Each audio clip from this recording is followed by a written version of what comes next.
लाला रामलाल एक धनी व्यापारी थे। वह बहुत कंजूस और क्रूर थे। उन्होंने गरीबों पर अत्याचार किया। वह कर्जदारों को परेशान करते। उनके दिल में दया नहीं थी। एक दिन रामलाल बीमार पड़ गए। उनकी हालत बिगड़ती गई। डॉक्टरों ने जवाब दे दिया।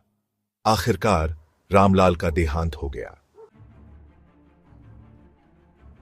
मृत्यु के बाद रामलाल की आत्मा यमलोक पहुंची।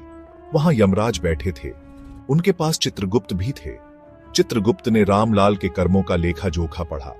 रामलाल ने अपने किए पर पछतावा नहीं किया।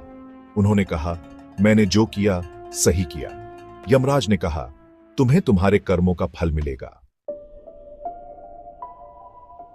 यमराज ने अपने दिव्य शक्ति से रामलाल को 3 दृश्य दिखाए। पहले दृश्य में रामलाल ने देखा कि कैसे उनकी वजह से एक गरीब परिवार भूख से तड़प रहा था। दूसरे दृश्य में उन्होंने देखा कि कैसे लोग उनके बारे में बुराई कर रहे हैं। तीसरे दृश्य में उन्होंने देखा कि उनके बच्चे भी उनके जैसे लालची और क्रूर बन गए हैं। यह देखकर रामलाल डर गया। उसे अपने कर्मों का पछतावा हुआ, लेकिन अब बहुत देर हो चुकी थी। यमराज ने कहा, तुम्हें नर्क की यातना भोगनी होगी। रामलाल गिड़गिड़ाया, मुझे माफ कर दो, मुझे एक और मौका दो। लेकिन यमराज ने कहा, कर्मों का फल तो भोगना ही पड़ता है। यह कहानी हमें सिखाती है कि हमें हमेशा अच्छे कर्म करने